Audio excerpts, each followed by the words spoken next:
Alam mo ba na si Senador Alan Peter Cayetano ay nakahanda na siya.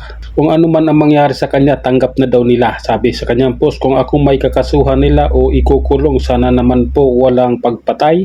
Pero yung kaso at pagkakakulong, tinanggap na namin yan, Alan Peter Cayetano. So, kung ano man ang mangyari sa kanya dahil siya nga ay kalaban sa ng politika, ng administrasyong ito ay tanggap na niya, no? Sabi niya, tanggap na namin yan. So, namin ibig sabihin kasama na yung pamilya niya. Mukhang mangyayari yan dahil uubusin sila eh. Lahat ng nandiyan dyan na kalaban ng administrasyon, uubusin. Tingnan mo ngayon kinasuhan ni yung kay Libiste at saka kay Loren Legarda, kinasuhan na sila ng magsasampa na yung ombudsman ng reklamo na tawag nitong plunder at saka grab, yung mag-inang Leandro Libiste at saka Loren Legarda. So alam na uubusin talaga sila, pero yung anak lang dapat yung kakasuhan, isasama yung nanay, diba? Malaking kalukuhan yan. Hindi naman nagsasalita yun si Loren Legarda, yung anak lang yung nagsasalita, pero dinama yung nanay sa kaso. Kaya isa lang ibig sabihin nun, kaya yung kinasuhan nang sa ganon ay hindi makapag-senator judge doon sa impeachment trial ni BP Inday Sara.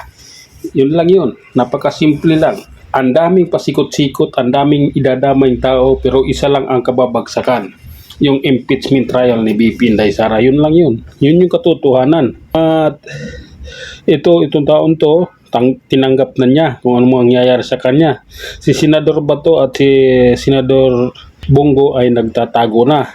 Ang nakakulong si Senador Marcolita, doon nakakulong. Yung dating senador na si Bong Revilla, yun, nakakalaya na, nakapagpiansa na ngayon. Isa pa yon.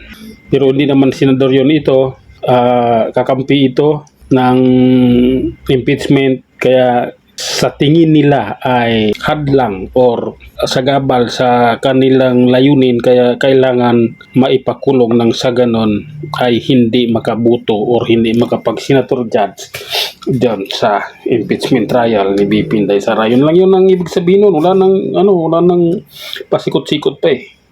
Kaya kami mga DDS vlogger at supporter, suportado namin taong to. Dahil ito yung kasama ni Tatay Digong noong 2016 na tumakbong senador at tumakbong vice president ito. Kaya suportado namin itong taon to, kung ano man mangyari. Sana malusutan din naman niya. At saka abogado siya, alam niya kung anong gagawin niya. Yun lang muna, hanggang sa muli. Maraming salamat.